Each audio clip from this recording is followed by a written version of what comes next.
Had to nip off and get a prop. Hello there, this is Greg Johnson making, and I'm making a Gorgon or Medusa mask for the comedy stage show Knightmare Live.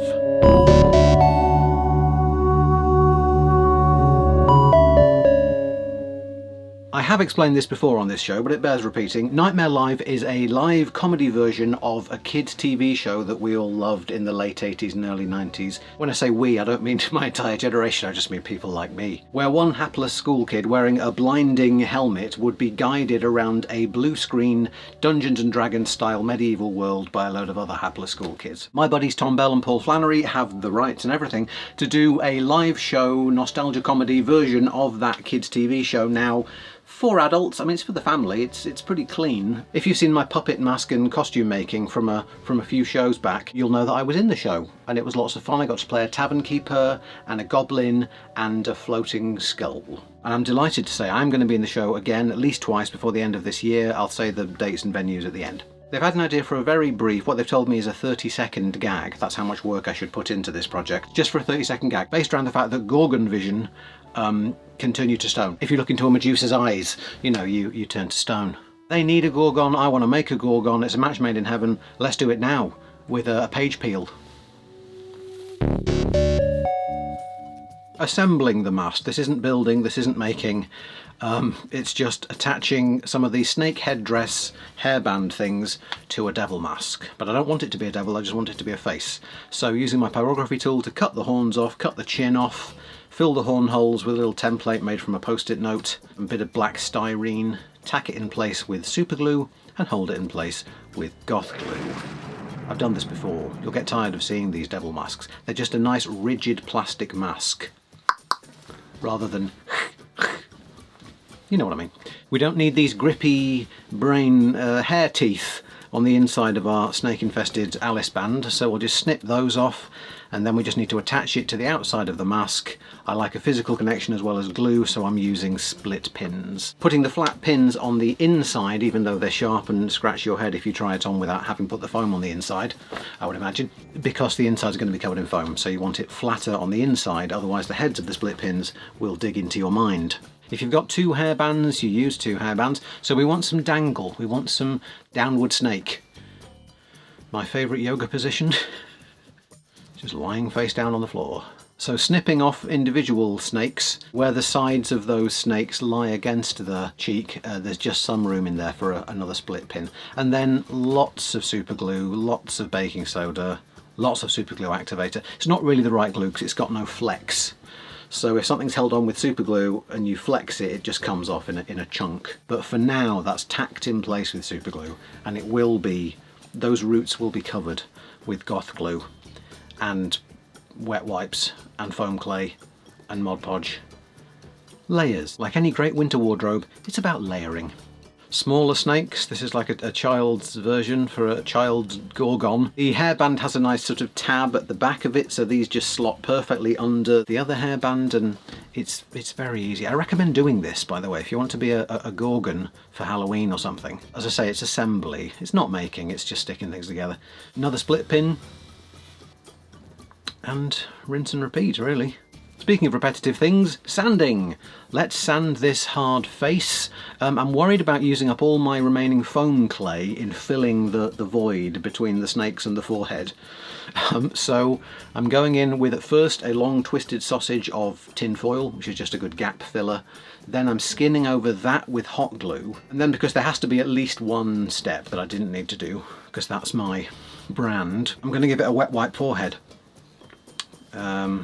Just a forehead made of wet wipes. Tear them so the edges disappear. This is just Mod Podge and wet wipes. Again, I was scared of, because I only had a little bit of foam clay left in the bag, so I was scared of it all going into the void and being wasted.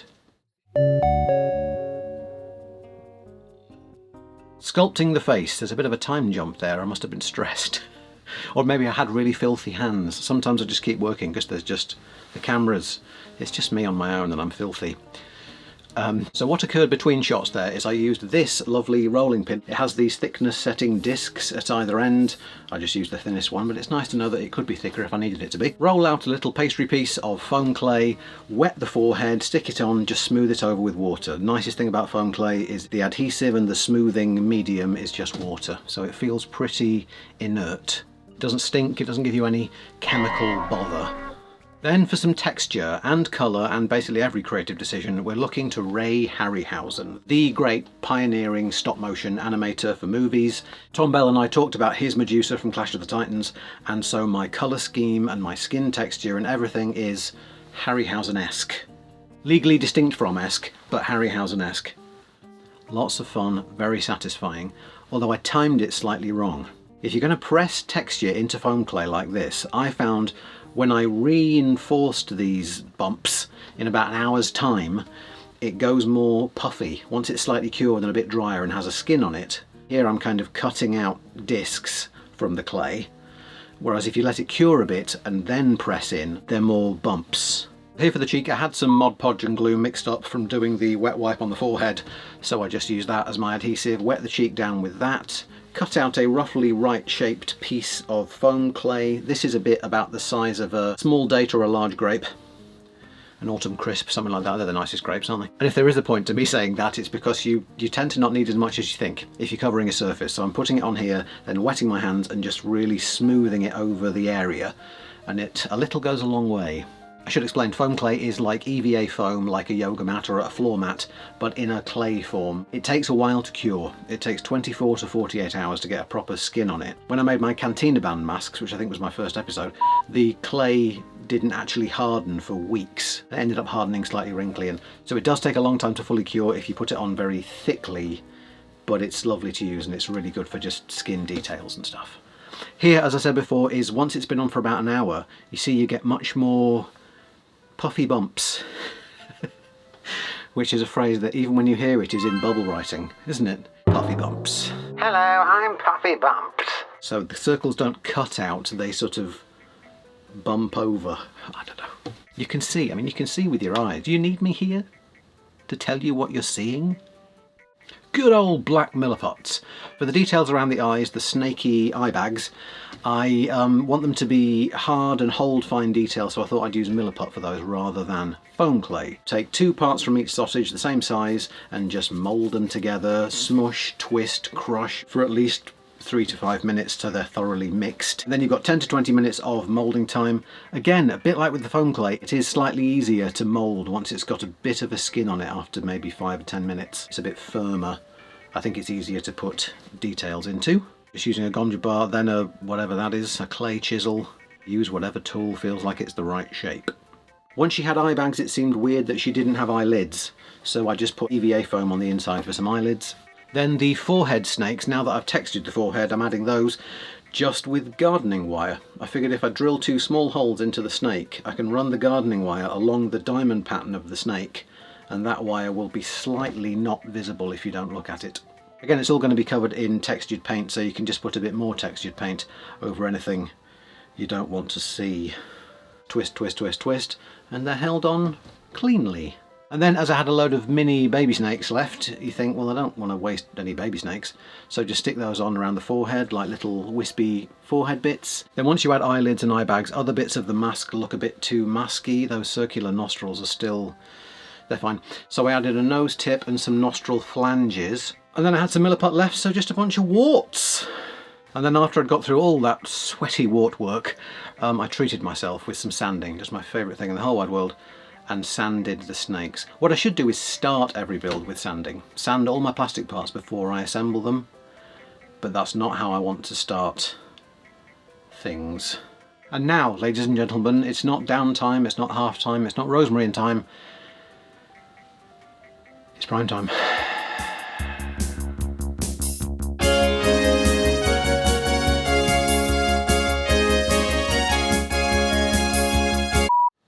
Now time to shoot. Excuse me. Excuse me, if you could just... He's on the floor now and he's just reacted to me saying excuse me.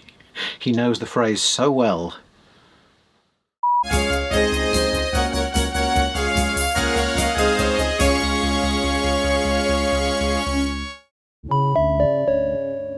Black pepper, sir? Black pepper? Put some black pepper in some black paint and Mod Podge, and then you've got some slightly textured, possibly overly textured. I mean, I've held a big snake, they're very smooth. This is slightly more of a stone texture, really. If you were making a weeping angel, something like that, which is an idea, then this would be perfect. I guess it's like alligator, crocodile-y. I just want to make sure that all the plastic and the foam clay and the milliput and everything just has the same uniform lumpiness. She's leathery. She's leathery, don't moisturise. Speaking of stone, we're going to rush through this dry brushing because it didn't really work. What I wanted to do was the slap chop paint technique, so you dry brush with dark grey, a lighter dry brush with a lighter grey, and a very light dry brush just on the highlights with white. Then you paint clear, translucent, not opaque colours over those tones. So having done all that delightful dry brushing to bring out all the highlights and textures, I've mixed some Green Stuff World dipping ink, Limelight, which was too bright green, with some Citadel Militarum green to make it a darker green. And I don't know if it's opaque or what, but yeah, this paint job sucks. So I'm finishing off just sort of smacking some green quite resentfully onto all the skin, but I do not like it. It's really flat green, and I don't think any of those dry brushed shadows and highlights are showing through. But I've started, so I'm sticking with it. So this is now my base shadow colour, because the shadows I did dry brushing have gone. The next day, it's fine, it's just a different painting technique, just starting from scratch with some flat block mid colours. And now I'm dry brushing over a highlight of a completely different colour, which is a paint technique I really like and I want to do more often. So if you want something to be bluey green, paint your mid-tone in green and then highlight over it in blue, rather than mixing like a teal colour and then just mixing a lighter version of that colour. IMHO, it's much more dynamic if you dry brush a different colour over another colour. So the face paint job is that mid-green with like sky blue highlights. These small snakes, which are maroon, now have this really magenta sort of violet dry brush over them, which I think looks really nice. And then the big snakes are the same green but dry brushed over with orange and a bit of ochre, and then I think on the heads I put a little bit of the same burgundy that was on the small snakes and then added some orange, and I just wanted them to be coppery because, as I say, I am borrowing this colour scheme from the great Ray Harryhausen, a puppet which I met in real life at an exhibition in Edinburgh, which was really something. That's legendary stuff. Dark purple around the eyes. This is a theatre mask, so I'm painting in really heavy shadows which will read from the crowd. I realised if I was making this mask to be used in a short film as a sort of monster face and there were going to be close-ups of it, this paint job would be very different. But I'm going for super, you know, lines down here, lines under the eyes, built-in lighting. Then another stage to the paint job are these Poundland metallic craft paint, sort of glitter glue.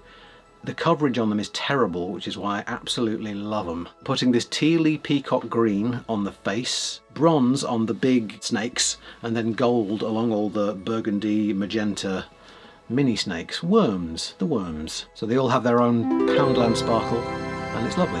Bit of bone, using bone to paint the teeth. Then I thought red rims round the eyes would be something. There's basically every colour on this mask. Every time I add a new colour I think, oh great. While there's still a bit of red on my brush, this is Skeleton Horde, which is just a yellow like a bone wash to really get some gingivitis on there. And then because I remembered, well, I have a sheet of stick-on snake eyes in these drawers right here.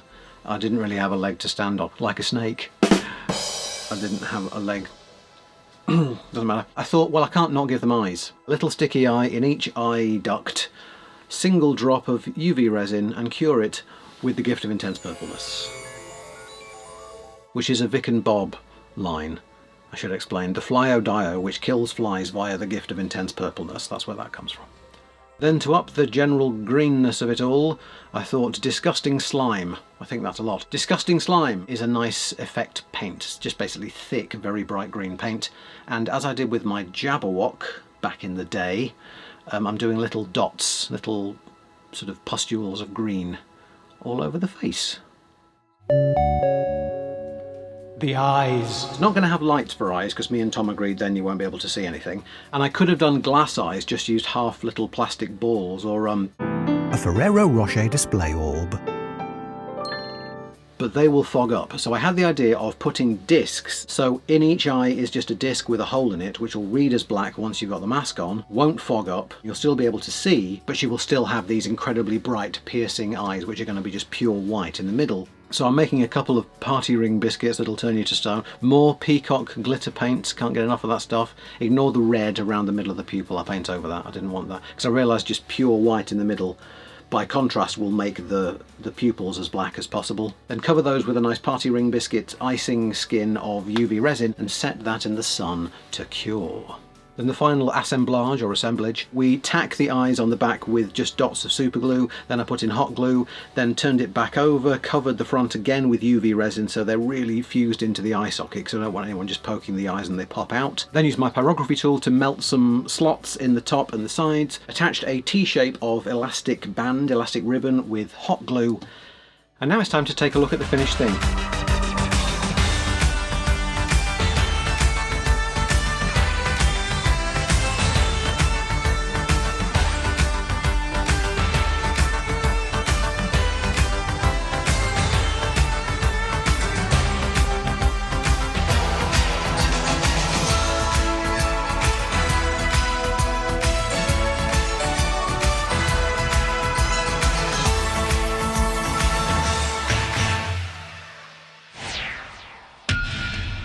Great stuff. So yeah, very happy with this. The really lovely thing about making a theatrical stage mask rather than a mask that's meant to look real is the visible unreality of it. You're not trying to blend any edges. It's got a sort of Greek theatre mask, commedia dell'arte kind of... The fact that these eyes are just wooden discs with holes in, it has a certain theatricality. It has a certain flair. Does it look a bit naff on the back? Yes, it does. Again, it's about what level of reality you require. I could fill in the backs of all these hollow snakes with you know, packing peanuts like polystyrene packing material and hot glue, but all that would do is make it heavier. And Tom did stress that this is for a 30-second gag, so I left it light. It's heavy enough.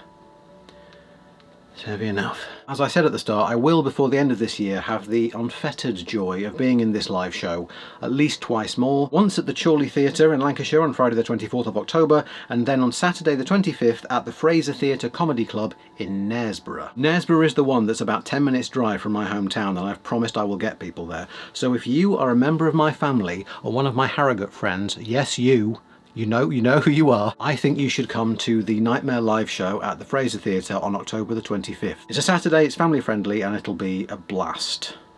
Oh, and it's right near Halloween, and we get to be goblins. Oh, absolutely can't wait. I'm about to go away for a long time. Yes, they've finally caught me. No, not that long, but my next episode is quite the production number. It's a short film, it has a cast of more than one. I'm talking miniature filming models, a full-size set, a miniature set, props, a little bit of animation. So episode 42 will be the start of at least 2 or 3 videos about the making of a very big, ambitious and self-funded project. So if you're in a position to help the channel grow, then why not consider signing up to my Patreon, or you could help me out on Ko-Fi, or you could buy something from my Etsy shop. I'm not scared of the phrase vanity project, you know, I embrace it. This is a short film no one's asked me to make, but yes, I've got people travelling to be in it, and I'm going to build a set and make miniatures, and I'm really excited about it. They're all things I've wanted to make for a long, long time. But it is ambitious, i.e. not free. I need a little bit of a film crew and to buy some stuff for the set, and so yeah, having a bit of a fundraiser. I thought about having a big eBay auction and selling my Cathaiju, Woody the Wood Chipper, my Martian tripod, my Vindaloo Monster Book Nook. I guess I'm scared of no one being interested, or am I scared of how much of a pain the postage will be? Someone bought my Jabberwock. Hi there, you know who you are. They gave it a lovely home. So why am I saying this? I don't know. I guess message me on Patreon or DM me on Insta if you would be interested in buying any of those items, because I'd love to give them a home and raise some funds. And speaking of Patreon, thank you so much for your support. Alex Strickland, Matthew Comben and Mr. E. And also Tessa and Martin, Drew Casson, Chris Rover's Buddy and Got Lost in Life. Yes, I memorised those correctly. So yeah, thanks for watching. Lots of love from me, and I'll see you soon.